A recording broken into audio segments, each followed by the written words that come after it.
guy from the Leverage campus. I have, before I got my doctorate, my PhD in strategy, I worked in industry, so and I also do some consulting. So it's nice to keep, nice to see that balance of theory and work and practice, right? And I hope I have that. I worked in the oil patch for a year, and then I got my MBA, and then worked for a bank for a couple of years, and then I worked for a tax law firm. It's an international tax law firm that for 7 years. I have about 10 years of experience. So it's nice to be able to share that with students. Dr. Bao has done most of the work. Let's be clear on this. He's done an excellent job, I think. Blended learning is different, right, than face-to-face. And I think he's done a wonderful job, so I appreciate all he's done. I just want to just briefly talk about some issues, I think some strategic issues that are important. One, I think, is strategic decision making. What makes this so different from like normal team decision making is you're dealing with unique things that don't happen often. Like if you have a merger or an acquisition, maybe it's happened before, or maybe it hasn't, right? So you're dealing with high pressure issues. And Dr. Bao and I do a lot of research in decision making. We've looked at Chinese executives and American executives and compared them. And we found that diversity is important. But I want to clarify, diversity, there's two types of diversity. One is your cognitive diversity, how you think about things. And then there's the service diversity, meaning things that are observable, like race, gender, accountant, marketing, functional, those things. And what we found is that the cognitive diversity is valuable because you can have 10 accountants and still have different perspectives. You can have 10 women and have different perspectives, or 10 men.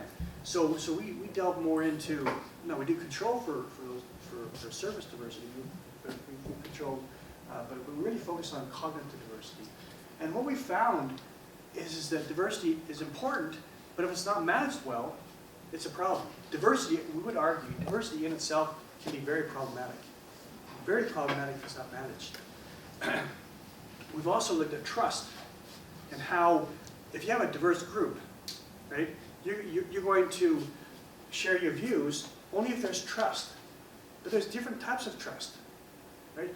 There is the competent trust, and that's a given. You're not going to work with someone unless you know they're competent. That is a given, right? And research shows that. Why would I work with someone that's not competent? It's a given. But the other types of trust, integrity, which your values, and benevolence, which is, I would not stab you behind your back. I'll go to bat for you. Those are very, very important, and that's what we find in research, is that if you have a diverse group and you have trust, not the competence, that's important, but also the benevolence and the values, I'm more willing to share my views, right? And we also look at conflict, and you look at conflict, and you've learned that conflict is good. There's good conflict and bad conflict. But what research shows is that conflict at the lower levels is damaging for team decision making. And it's more about managing that conflict to make sure it doesn't get out of hand. Meaning, you and I may have discussions and the good conflict and deal with the issues. But if you continually attack my issues, not me personally, which is the bad conflict, that could easily turn into bad conflict. And that's why as managers, obviously, you need to deal with, you want conflict, but you got to also make sure you manage that conflict well. But here's what we found at the executive level. At the executive level, both good and bad conflict, they were able to deal with and still make good decisions. Right? At the lower levels, research clearly shows that's not the case. Right? But at the executive level, and the reason probably for that is that these decisions they're making, again, they're unique, they have a lot of impact on the organization, and they're willing to take some of that bad conflict and still make good decisions. But the key that we found is the trust. You trust them, not just competently, but also benevolently and integrity. emergent strategies.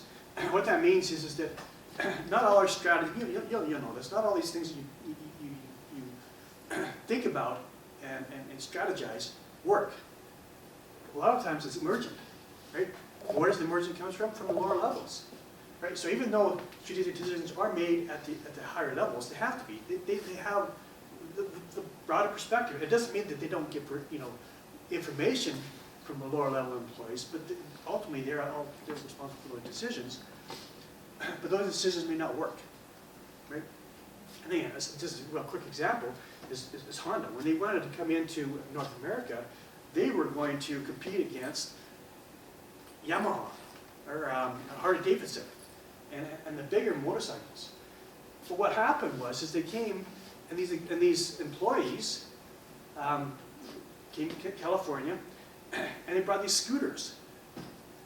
And it's like, people were saying, where did these scooters come? These would be great commuters for us.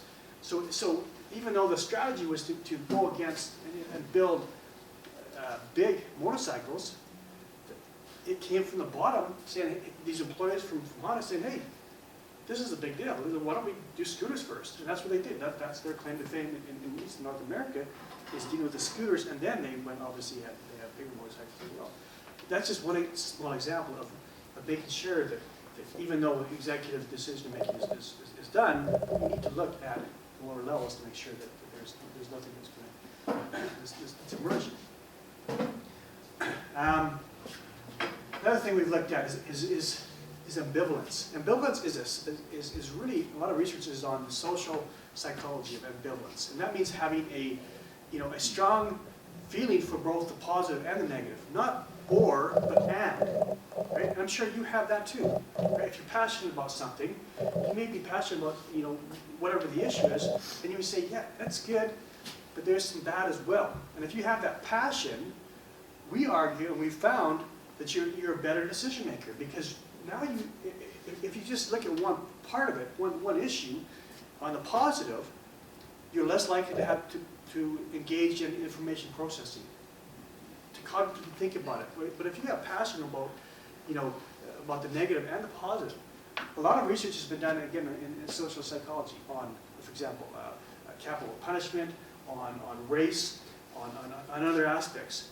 And what they found, like for example, in race, is that individuals that have looked at that have been passionate, and the positive and the negative has actually had more sympathy for a race, right? Which is interesting. It's almost contradictory, but what we find that's exciting is that we're bringing this to the business side of things.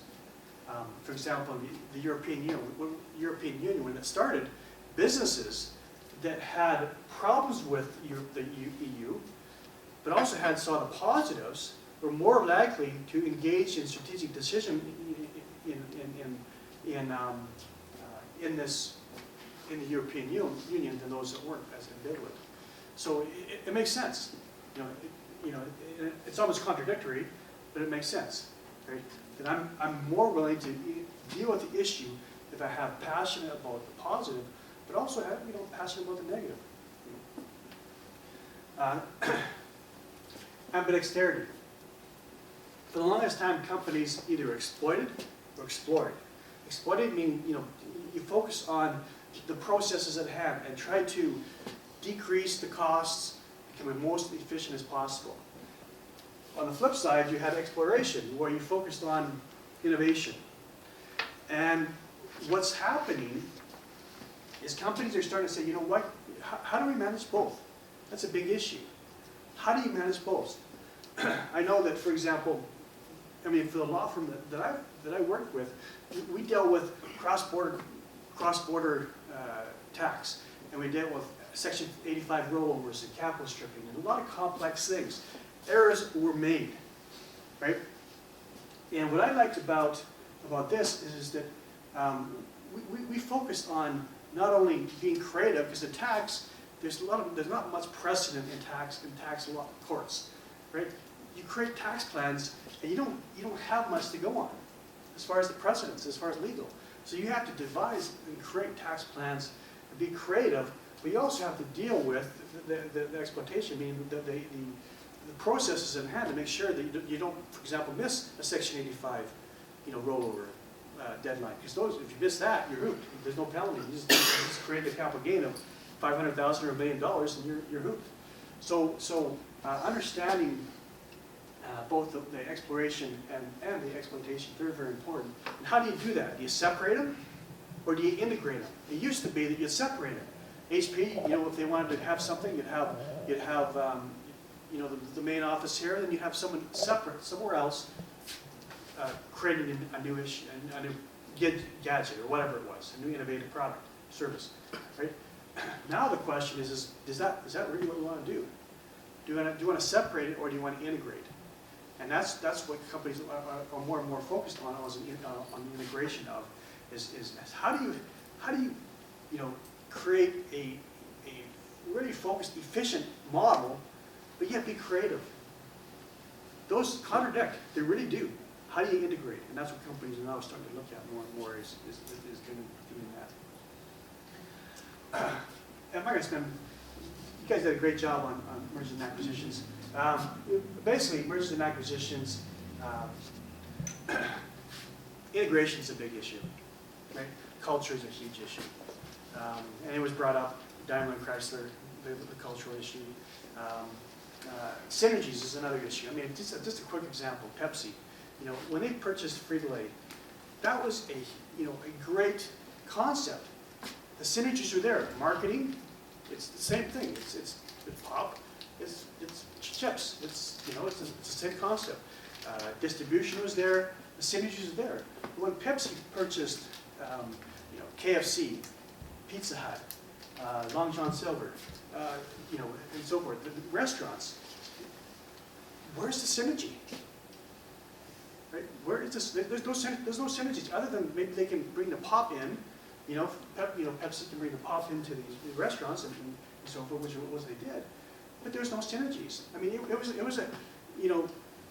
have been interesting to be in the boardroom to ask the question, where are those synergies there? And what happened? They spun it off, right? Yeah, it's to Yums because it just didn't work. So that's a huge issue. When we go into a merger and acquisition, is where are those synergies? And synergies of culture, synergies of the marketing, of the distribution, and so forth have to be answered and asked. And then, as far as mergers and acquisitions, antitrust laws brought in the 70s and 80s, companies being too big, they're too related. So what happened? They started diversifying into unrelated so they can avoid the antitrust laws.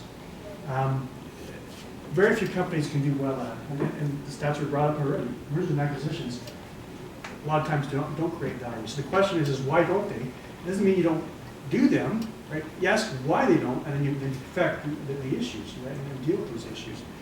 But as far as unrelated diversification, it's even worse, right? It's an exception. The Irving Company of Canada, and GE are the exception to the rule as far as doing well, as far as unrelated, because there's no synergies at all created, right? And if I'm an investor, it's cheaper for me to invest in 100 companies or 1,000 companies as an investor than for a company to purchase 100 companies, right? The market, states that. So why would I to diversify my portfolio engage in an unrelated diversification strategy versus me purchasing 100 companies? Okay, so there's issues. Can it happen? Yeah, there's some companies that do very well at it, but they understand, it starts at the head office and understanding the different business units and then transferring money back and forth and doing well. But that's a very problematic strategy if you're not aware of the issues. Just briefly, as far as alliances, alliances are I wouldn't say a new phenomena, but they're definitely something that needs to be used and looked at. It's a quick, I mean, you do have some, I guess you do have some equity investments, but it's not like a merger and acquisition. That's why Microsoft, for example, has hundreds of alliances, because they are able to take information, use what they have as well, take from others and use their information well, and so forth. Probably the biggest thing as far as alliances is trust. having that trust, building that trust. How do you build it? Because contracts, you can only put so much in contracts.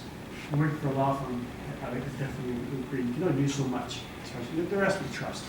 Obviously, with joint ventures and equity investments, there's equity engaged. Therefore, you're less likely to take advantage of your partner, but there's still issues. You still have trust. The alliances are something we sometimes forget about, but they're definitely growing more and more as we go forward. Okay. Learning. Organizations don't learn very well, Asia shows. Believe it or not, organizations don't learn very well. Errors. We don't learn from errors. That's one thing that I really appreciated at a law firm is that when we would get together on a weekly basis and we do a lot of high pressure things, like again, as far as the process, taxes and so forth, and cross-border issues. But one thing I liked about our partner is that we talk about the errors, and people would admit that they made some errors. And they knew that they weren't going to be reprimanded. The issue and why we met is what errors happened this week or this week, and then deal with those issues, right?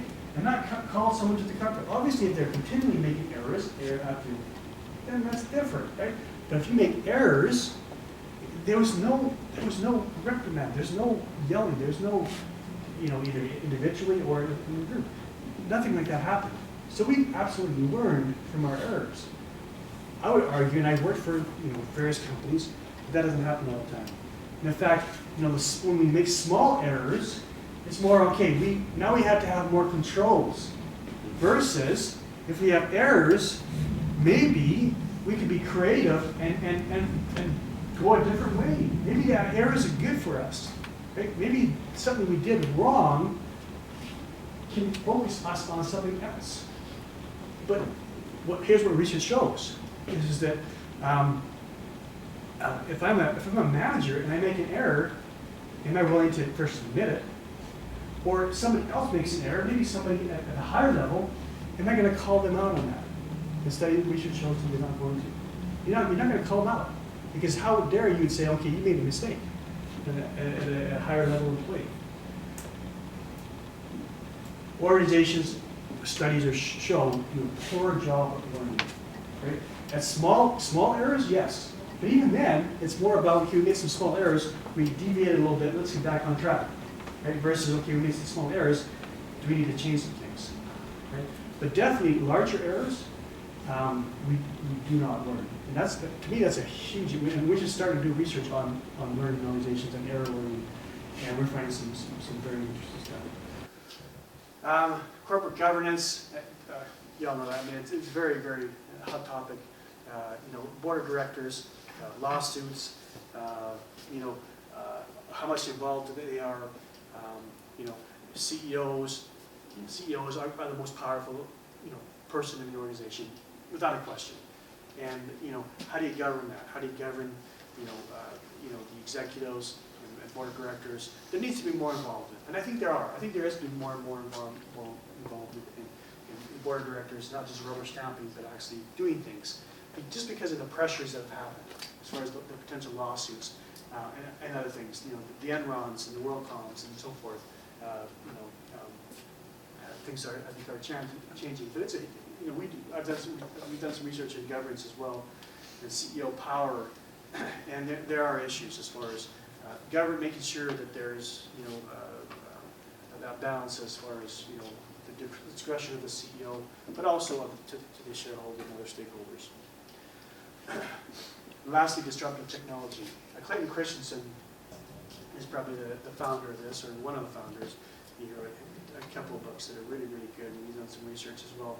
It's just that disruptive technology is interesting because it's changing the way we are doing things. What is really interesting is that his concept of disruptive technology and how existing companies, with their inertia, with the culture that they have, which things they're doing so well already, they can't change to the new technologies. is what Clayton Christensen says. Online education would be one example, University of Phoenix, right? He would argue, and he's from Harvard, right? He would argue that Harvard cannot do online education because of the inertia, because of the type of student they have, versus the type of student, they're different.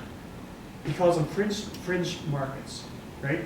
And as existing, now others disagree with Clayton on that, let's be clear, but he argues that existing companies, Tesla, electric car versus GE, and General Motors, he would argue that Tesla is succeed and others can't, just because of the culture, the inertia, and so forth, and a different type of customer. Because normally when you have these disruptive technology, it's not the greatest product first, right? So why would I put all this money in a product that's not very good when I'm already making good money already with my existing clientele? And my existing clientele doesn't want that new technology, right? So now companies are saying, hey, this is an issue. How can we adapt and prove Clayton Christensen wrong that we can adapt? And to be honest with you, it's mixed data. And it'd be interesting to see in the next 10, 15 years how companies themselves adjust to disruptive technology, or they get wiped out and somebody else comes in and takes it over.